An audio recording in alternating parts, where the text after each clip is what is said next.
Hi everyone, welcome back to our UPSC mains answer writing practice. आज हम बात करेंगे जीएस 3 में कि crypto currency in digital revolutions की। आई एम श्योर आपने सुना होगा कि बिटकॉइन में इतनी हलचल हुई है, मतलब जो पहले राजा बने हुए थे वो सभी अभी रंक बन गए हैं।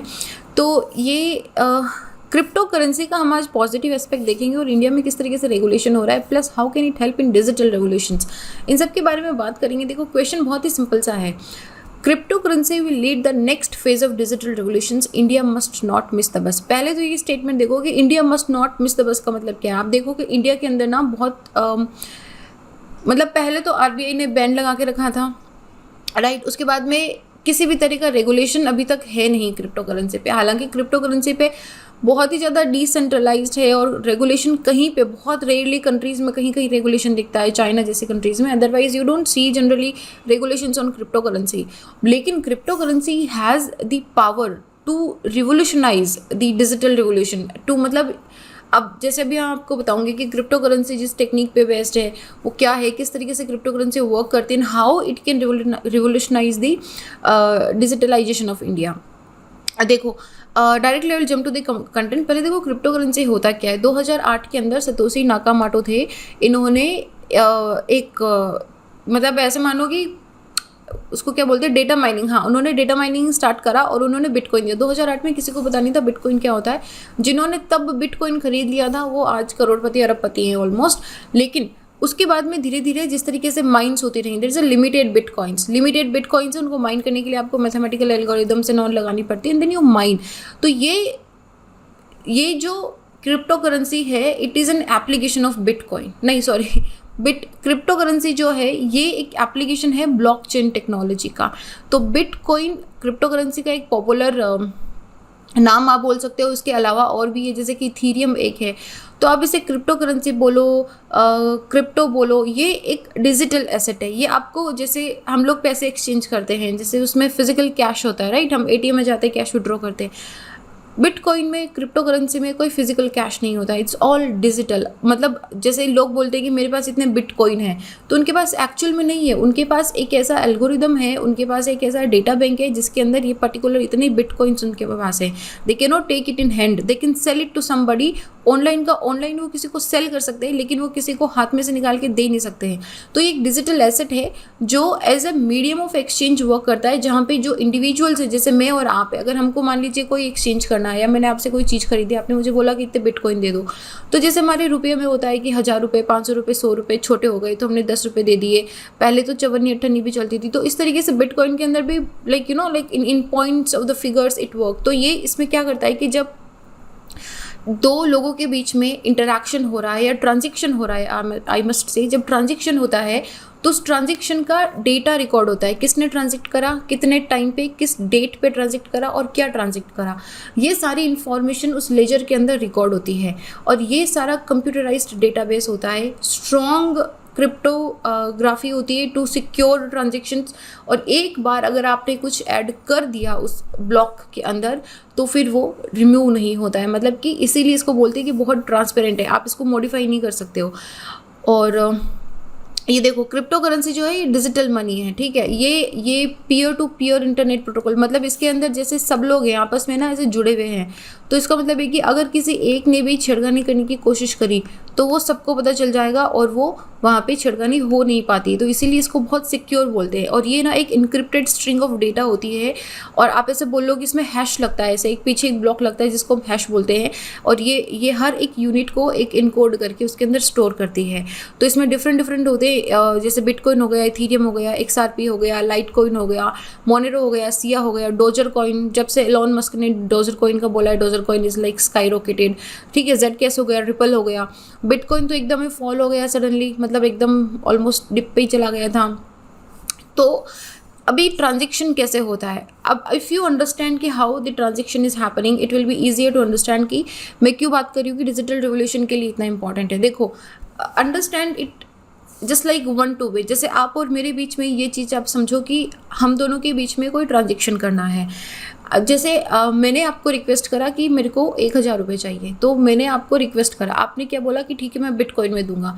आपके पास एक अपना बिटकॉइन का अकाउंट है, तो आपने क्या करा, आपके पास है कुछ बिटकॉइंस है या आपके पास कोई ट्रांजेक्ट करना है, तो आपने एक रिक्वेस्ट डाली, जैसे हम लोग बैंक में अकाउंट बना के बैंक में ट्रांजेक्ट करते हैं तो है ना, अकाउंट नंबर डिटेल्स डालते हैं, उसमें IFSC कोड डालते हैं, फिर हम उसमें उसको हम अप्रूव करवाते हैं, उसके बाद में हम उसमें पैसे ट्रांसफ़र करते हैं, राइट। मैं भीम या उसकी स्कैन की बात नहीं कर रही हूँ, talking about like general accounting कैसे होता है। तो इसके अंदर आपने क्या करा कि पहले आपने बैंक को रिक्वेस्ट करा कि this particular person I want to add in my account number, तो आपने बैंक को लिखा तो बैंक ने आपको परमिशन दे दी। सिमिलरली इसी तरीके से आप बिटकॉइन वाले के अंदर एक रिक्वेस्टेड ट्रांजेक्शन डालोगे जिसको P2P जो नेटवर्क है वो वैलिडेट करेगा और उसके बाद में वो उसको अप्रूव करेगा। जैसे ही उसने अप्रूव करा, एक एल्गोरिदम्स होती हैं, उसके बाद में आपका जो 1000 रुपये का ट्रांजेक्शन है वो कंप्लीट हो जाएगा। जैसे ही आपका 1000 रुपये का ट्रांजेक्शन कंप्लीट होगा, यहाँ पे एक नया ब्लॉक जुड़ जाएगा। ये जो ग्रीन वाला दिख रहा है आपको, ये ग्रीन वाला ब्लॉक नया ऐड करना है। ये जो आपने 1000 रुपये की रिक्वेस्ट करी है वो है। यहाँ पे ये पीयर टू पीयर है, मतलब जो बाकी नोड्स हैं, ठीक है, मतलब ये कि आप कुछ भी ऐसे हिडन नहीं कर सकते। आपने कुछ भी करा तो it's in the open, it's very transparent system. तो एक बार अगर वेरीफाई हो गई, ट्रांजेक्शन हो गया, तो ये वाला जो ग्रीन ब्लॉक है, जो नया ब्लॉक है, ये पुराने ब्लॉक्स जो हैं इनके साथ जुड़ जाते हैं, इसलिए इसको बोलते हैं ब्लॉक चेन टेक्नोलॉजी ब्लॉक बनता है। और ये जो है this is the block of data for the ledger. ये जो नया ब्लॉक यहाँ ऐड हो गया है एग्जिस्टिंग ब्लॉक में, ये परमानेंट है, अनअल्टरेबल है, आप इसको एडिट नहीं कर सकते, आप इसको रिमूव नहीं कर सकते। अगर देखो, ये जब I was reading this blockchain technology then I had this question कि मान लीजिए कि पर you know it is not now, अब तो ये बिल्कुल भी पॉसिबल नहीं है कि आप इसको ऑल्टर कर सको क्या। लेकिन अगर कम लोग हैं, मान लीजिए कि सिर्फ 10 लोग हैं आपकी ब्लॉकचेन के अंदर, ठीक है, मतलब पूरे नेटवर्क में आपकी P2P में सिर्फ 10 ही लोग हैं और आपको ये कोई XYZ ब्लॉक है, इसको चेंज करना है। ये XYZ है, इसको आपको ZXY करना है। तो ये ट्रांजेक्शन, ये मेरी बात ध्यान से सुनना, इसको कंफ्यूज मत करना। ये ZYX तभी होगा जब ये पूरे 10 लोग इसको चेंज करेंगे, ठीक है। अगर 2 लोगों ने चेंज करा तो सिस्टम में एरर आ जाएगा या फिर पता चल जाएगा बाकी 8 लोगों को। तो चेंज तभी होता है जब सारे नोड्स उसमें चेंज करेंगे, लेकिन अभी वो पॉसिबल नहीं है कि सारे नोड उसमें चेंज करेंगे। क्यों पॉसिबल नहीं है? क्योंकि अभी thousands and millions of nodes हो गए हैं, तो वो पॉसिबल नहीं हो पाता है और आपका ट्रांजेक्शन कंप्लीट हो जाता है। कंप्लीटली डिसेंट्रलाइज्ड है, कोई भी सेंट्रल बैंक की अभी तक हाल फिलहाल तक नहीं है, and it has no physical form, it is only in the network.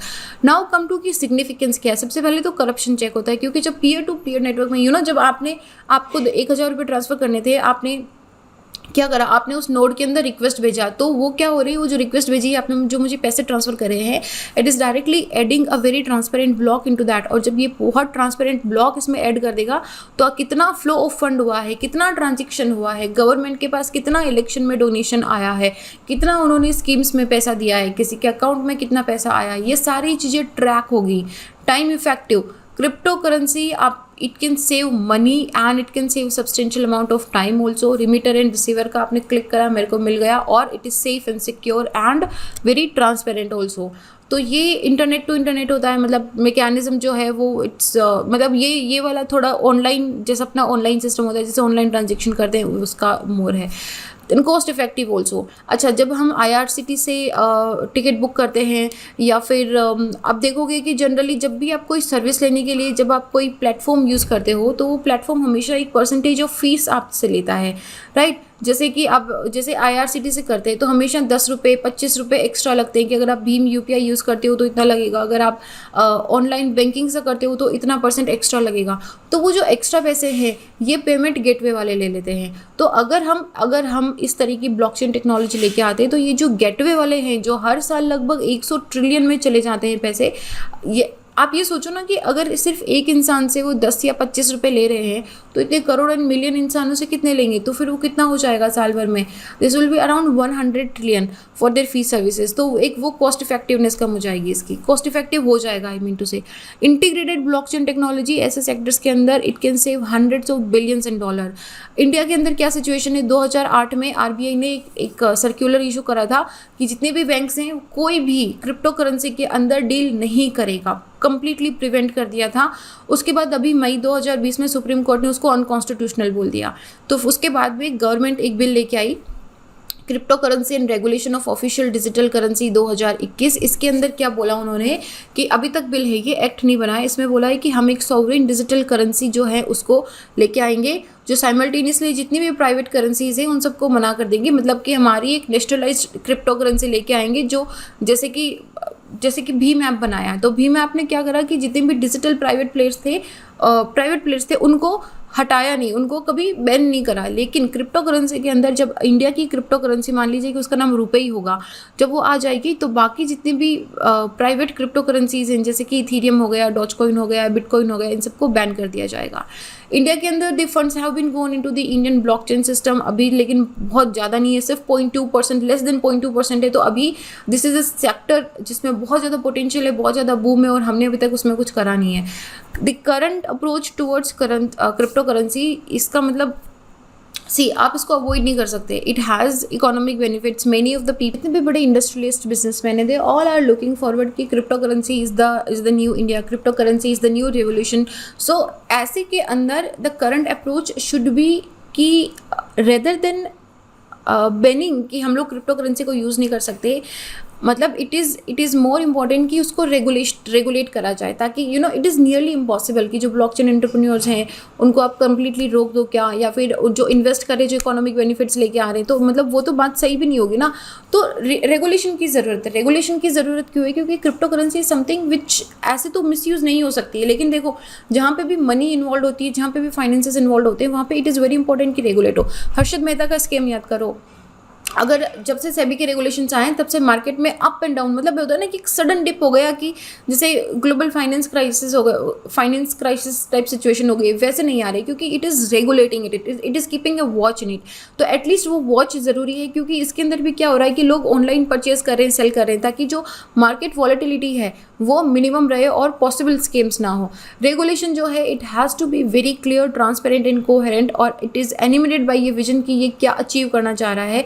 अभी तक हमने वो वाले बॉक्सेस टिक करे नहीं हैं। So we are in the danger की ग्लोबल रेस, मतलब बहुत सारे जो कंट्रीज़ हैं वो अपनी खुद की डिजिटल कॉइन लेके आ रही हैं, क्रिप्टो करेंसी को रेगुलेट कर रही हैं, and in this race there is no sense कि हम पीछे रह जाएं क्या। तो वे फॉरवर्ड के अंदर अगर हम बोलेंगे तो क्या बोलेंगे? सबसे पहले देखो रेगुलेशन की बात आती है। ऐसी चीज़ों के अंदर रेगुलेशन इज़ वेरी इंपॉर्टेंट, क्योंकि as you know, as I have given you example. लेकिन रेगुलेशन का मतलब ये भी नहीं है कि आप इनोवेशन और इन्वेस्टमेंट को हिंडर कर दो क्या। इनोवेशन एंड इन्वेस्टमेंट को प्रमोट करते हुए regulating it is the best way possible. और दूसरा, clarity on the crypto currency definition also, एक क्लियर कट डेफिनेशन होनी चाहिए। हमारे यहाँ पे बहुत सारे फाइनेंशियल इंस्ट्रूमेंट्स हैं, चाहे वो आप AIF ले लो, चाहे कि म्यूचुअल फंड ले लो, चाहे इंश्योरेंस ले लो, चाहे आप इवन इसमें हमारा शेयर मार्केट के अंदर ले लो। There are many financial instruments. तो उन सारे इंस्ट्रूमेंट्स के अंदर कौन कौन सी चीज़ें किस तरीके से क्रिप्टो करेंसी के अंदर आएगी, लूप होल्स नहीं होने चाहिए जो people misuse that, right. Then strong KYC norms, know your customer norms also. आप कोई भी बैंक अकाउंट खुलवाते हो, आपका आधार कार्ड, आपका पैन कार्ड चाहिए होता है। So this is also important, क्योंकि जो ग्रीन कलर का ब्लॉक आपके ब्लॉक में ऐड हुआ है, इट इज़ इंपॉर्टेंट कि इसके अंदर एग्जैक्ट इन्फॉर्मेशन जाए, और वो एग्जैक्ट इन्फॉर्मेशन तभी आएगी जब आपके स्ट्रिंग KYC नॉर्म्स होंगे। अच्छा, ये मैंने बहुत पहले एग्जैप पे करके एक एप्लीकेशन हुआ करती थी, उस पर मतलब ये तब से it's I think in 2014 or 15, I think, I don't even remember, मतलब I was just exploring कि what is this Bitcoin situation। तो ये मतलब even they ask कि उस वक्त पे I think उन्होंने नहीं पूछा था, 2014-15 के अंदर they did not ask for the KYC, but recently when I tried using this JPay they asked for the KYC कि आपका क्या है। तो this has to be there, क्योंकि ये जो मतलब होता है ना कि आपकी टैक्स लायबिलिटी कितनी होगी, आपकी रिपोर्टिंग कितनी हो रही है, इन सारी चीज़ों को रेगुलेट करेगा। Provisions has to be made कि हम लोग इन सारे नेटवर्क में, फाइनेंशियल सिस्टम के अंदर इसकी वैल्यू को एक्सट्रैक्ट करें, लेकिन मतलब we need a very clear headed policy here. मतलब इट इज़ वेरी इंपॉर्टेंट कि we have a policy, we have a regulations. ऐसे फ्रीली उसको ओपन करने से बेहतर है कि हम उसको रेगुलेटेड ओपन करें। India is on the cusp of the next phase of the digital revolution. चाहे आप इंटरनेट ऑफ थिंग्स की बात करो, चाहे आर्टिफिशियल इंटेलिजेंस की, मशीन लर्निंग की, डेटा लर्निंग की, किसी की भी बात करो, it is the next future and it has the potential to channel its और ह्यूमन कैपिटल। आप देखो कि मतलब ये इतना रेगुलेटेड नहीं है, एंड इंडिया के अंदर बैन भी था, लेकिन फिर भी काफ़ी सारे लोगों के पास बिटकॉइंस हैं। तो ऐसे में एक्सपर्टीज़, रिसोर्सेज को यूज़ करके इस रेवोल्यूशन को यूटिलाइज़ करना, इस अपॉर्चुनिटी को टेक ऑन करना, और ये सब तभी हो सकता है जब एक बढ़िया पॉलिसी हो। यहाँ पे policy making has to be right. देखो आप इस चीज़ को अवॉइड कर सकते हो, इग्नोर कर सकते हो, लेकिन आप इस चीज़ को डिनाई नहीं कर सकते हो कि ब्लॉकचेन एंड क्रिप्टो करेंसी जो है वो फोर्थ इंडस्ट्रियल रिवोल्यूशन का एक इंटीग्रल पार्ट है क्या। If you don't take the bus now, maybe हम लोग इस बस को लेने में लेट हो जाएंगे, मे बी बस मिस हो जाएगी, मे बी जो पुरानी बस आएगी उसमें बहुत भीड़ भाड़ होगी। तो this is the best time, this is the best time जब हम इसको रेगुलेट करें, जब हम इस पर एक एग्जैक्टली पर्टिकुलर लॉ लेके आए, हम लोगों को इस बारे में अवेयर करें। बिकॉज मानो या ना मानो, at one point you and me we both agree कि हाँ this is the future, this is where the future is going, right? So this was it about the blockchain technology, a little bit about the blockchain technology and the cryptocurrency. I hope आपको समझ आया होगा। मैं अपने बारे में बता दूँ, मेरा नाम संतोष है। अगर आप मुझसे जुड़ना चाहते हैं तो little_simple_बुद्धा पे जुड़ सकते हैं। वीडियो का PDF आपको टेलीग्राम से मिल जाएगा, you can download it from here. अपना ध्यान रखिए, stay happy, stay hydrated. I'll see you guys in the next. जय हिंद।